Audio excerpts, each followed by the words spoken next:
ফিলিস্তিনের জমিনে মুসলমানের রক্তে লাল, আরাকানের নাফ নদীর পানি এখনো মুসলমানের রক্তের সাক্ষী, ঠিক কিনা?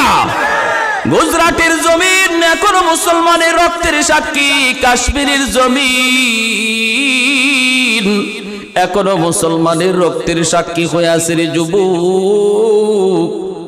এ যুবক, একটু দিলটা নরম করে কথাগুলি শোনো।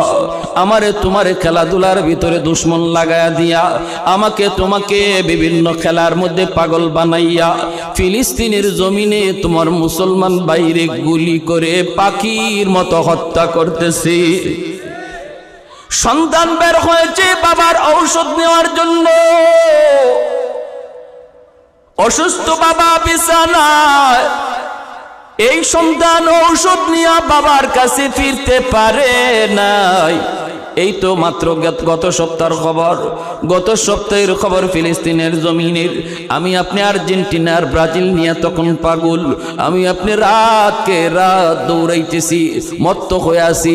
এটা ইহুদিদের বহুত বড় চক্রান্ত।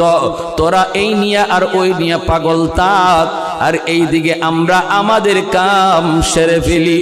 যেই ছেলেটা বের হয়েছে বাবার অসুস্থ বাবার ঔষধ আনার জন্য, এই ছেলে ঔষধ নিয়ে ঘরে ফিরতে পারে নাই, বরং বাবার কাছে মায়ের কাছে সন্তানের লাশ ফিরছে, লাশ।